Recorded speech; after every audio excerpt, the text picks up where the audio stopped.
tu arrives là, tu es déjà dans le champ. C'est-à-dire que, normalement, c'est la déclaration des droits humains, comme tu traduis de l'anglais. Et les Français ont imposé qu'on dise des droits de l'homme pour faire croire qu'il y a une filiation avec celle de 1789 qui ne s'appliquait qu'aux hommes. À tel point qu'Olympe de Gouges a été obligé de faire une déclaration des droits de la femme et de la citoyenne. Mais déjà, toi, la supercherie. Donc la personne qui ne sait pas, elle se dit, bah oui, 89, 48. Or, c'est l'opposé. C'est l'opposé. C'est l'opposé pas que pour la question des femmes, c'est l'opposé. La déclaration de 1789 est le texte le plus monstrueux de l'histoire. C'est un texte qui hisse au rang de droit naturel la propriété. C'est-à-dire qu'on ne vous demande pas d'où vient la propriété. On vous dit la propriété est sacrée. À l'époque, la propriété, c'est la propriété des hommes blancs en hommes noirs. Et on vous dit elle est sacrée. Au même rang que la liberté de l'homme blanc, pas de la femme. Et si vous lisez la déclaration de 1789, il y a un préambule, le préambule fatal, qui vous dit que ça s'applique aux membres du corps social. Les femmes et les noirs, qu'ils soient ingénus comme on disait, donc nés libres, affranchis ou esclaves, ne font pas partie du corps social. Mais si vous n'êtes pas au courant, embrouille.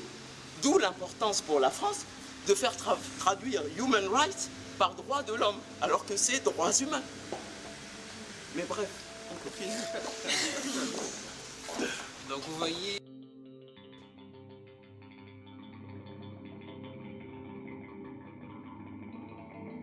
On est sur une structure qui va célébrer l'abolition, qui va célébrer le refus de l'esclavage. Et ça, c'est un point positif.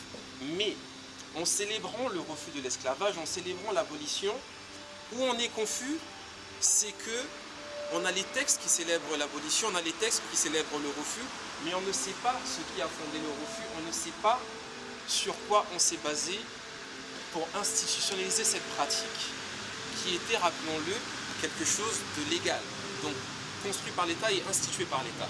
Sur aucune des plaques que vous verrez ici, vous ne verrez aucune mention par rapport au Code noir. Aucune trace, aucun rappel d'une volonté royale, d'un édit royal, d'un code royal ordonnant l'ignoble pratique et légiférant sur son fonctionnement jusqu'au moindre détail, de l'arrivée du noir déporté aux îles à sucre jusqu'à sa mort, du soleil de l'aube au soleil du crépuscule, des prémices de la nuit aux premières pâleurs du matin.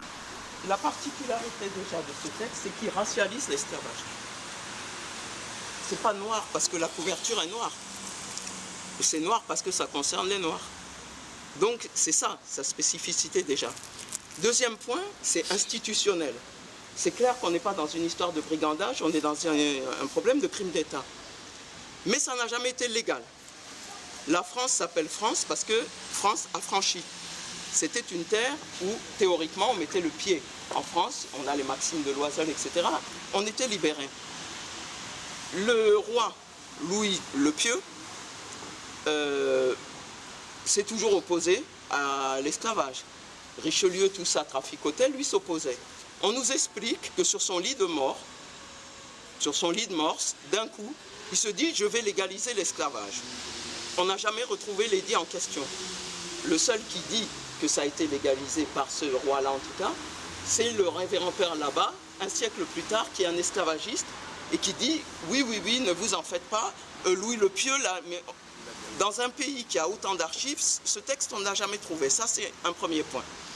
Second point, 1685, le Code noir, pour que l'édit du roi soit légalisé, juridiquement légalisé, je le dis parce qu'avec le combat pour les réparations, on est sur ce terrain-là, il aurait fallu qu'il soit entériné par les parlements, et notamment par le Parlement de Paris, qui était le Parlement, parce qu'il y avait des parlements régionaux, mais qui était celui qui traitait des questions des colonies. Les magistrats du Parlement de Paris ont refusé catégoriquement. Les magistrats ont toujours refusé, se sont opposés. Donc c'est un texte qui est resté suspendu, mais qui n'a jamais été légalisé. C'est juste une remarque. Donc c'est institutionnel, mais du point de vue interne, c'est-à-dire du droit français, ça n'a jamais été légalisé. Il faut comprendre que pendant tout le siècle qui suit, donc dès la fin d'ailleurs, dès 1600 et quelques, mais au cours du XVIIIe siècle non-stop, il y a des procès non-stop dans les tribunaux en France. Et il y a des gens qui s'opposent. Il ne faut pas croire que c'est maintenant que tient crime contre l'humanité. Non! La pensée n'a même pas évolué. Si vous lisez les documents juridiques dans tous ces procès, sans exception, vous trouverez qu'ils sont modernes. C'est-à-dire que, bon, peut-être c'est du vieux français, mais il n'y a pas de... Il n'y a rien d'arriéré dessus. C'est la pensée que chacun de nous peut avoir aujourd'hui. Et on va vous parler de crimes contre l'humanité, etc., etc. Les termes sont là. C'est pas, il n'y a pas besoin que Montesquieu ou X ou Y soit passé par là, non. La pensée était claire, elle était déjà claire. Au même moment, il y a les écrits d'Épiphane de Moirans pour parler d'un Français. Donc Moirans, c'est dans le Jura, il y avait un prêtre, bref, qui était capucin, qui était à Moirans. Il vous parle de la raison, il vous parle de l'humanité, il vous décline le droit canon, le droit des gens, le droit, enfin tous les types de droits qui existaient à l'époque.